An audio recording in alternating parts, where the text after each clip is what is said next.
In a recent ESPN article, Saints star Alvin Kamara stated Madden needs to update our whole O-line, a reference to the video game's player ratings, as the Saints has one of the most potent offenses in NFL history, averaging 36.7 points a game, but the offensive line seems to be lagging behind that in ratings. New Orleans quarterback Drew Brees and receiver Michael Thomas and Kamara are having a triplet season for the ages for the Saints team that is now 8-1, and like I said before previously, one of the highest scoring offenses, not just in the league, but ever in the top 10 there. Running back Mark Ingram commented, "They are beasts, man. The offensive line are beasts. They hold us down. They hold Drew down. They're the anchor of our team, left to right, everybody." If you can see from the ratings there, the Saints ratings do not reflect that, with only Armstead being the really one that stands out as a top offensive lineman. And even then, he's rated 88 overall and is ranked the 7th best left tackle in Madden. Not sure anyone would actually agree with that.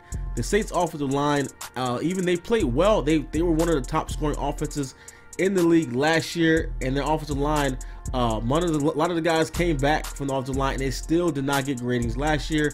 Andrews Pete at 75 overall, Max Unger 80 overall, Larry Warford 83 overall, and Ryan Ramczyk at 87 overall, which is good for such a young player. Just got drafted last year.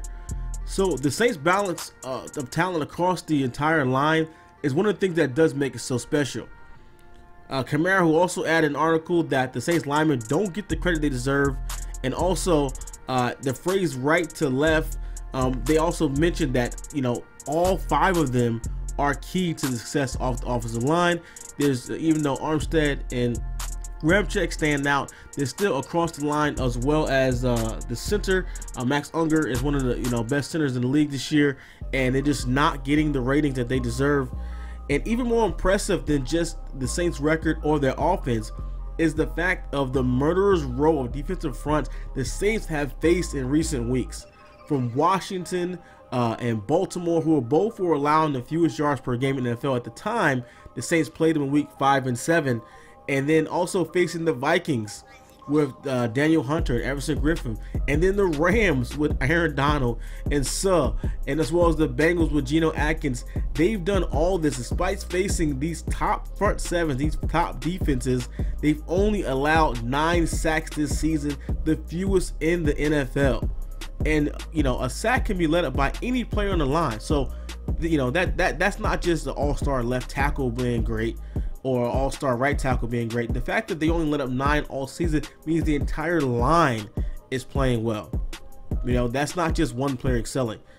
Although the Saints ranked 21st in the league in yards per rush this season, they ranked 2nd in that category last season, so they were better than running the ball last season than this season, but still they're 1st in total yards per game since the start of the 2017 season. So the line has not just recently been good. It was good last year, and it's good this year as well.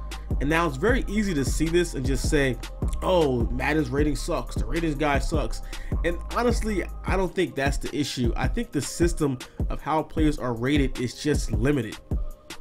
All ratings are for individuals, but many teams in sports, and if you're looking at the sum of the group, is many times larger than any one individual. Meaning you can have a set of good to average players, but as a group, they're amazing together. Like the Rams wide receiver is a good example of this. Cooks is the best of the bunch, and Woods is a good wide receiver as well, but are any of those guys top wide receivers in the league? I mean, not really, but as a group, along with Cooper Kupp, who's recently injured, together as a group, they're an amazing set of wide receivers. But there is no teamwork or camaraderie ratings if guys have played together for an entire season or multiple seasons and work in unison. All of Madden's ratings are strictly individual.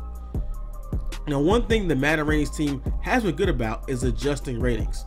If you show them that someone or a category needs to be raised and back it up, they will usually make that adjustment. You've seen it on social media that happened. I mean, they kind of made a big spectacle about it, some marketing behind it, but they will say, stuff will be under review, and later you'll see that rating gets raised, especially after talking to players as well as other people on social media that they point out.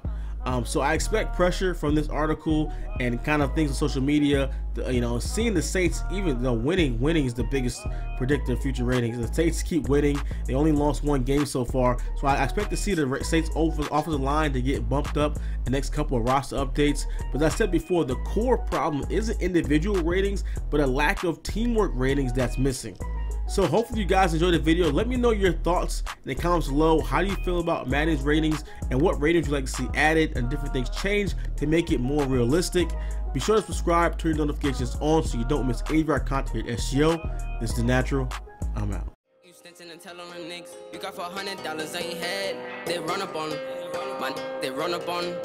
I get 10 brother with Dugas and tools. I put a dozen on them on your head. They pull up with letters, they pull up with bread. Go suicide and then ain't joking like boom or Jared Leto. I be bullying and get. I just be counting the bread.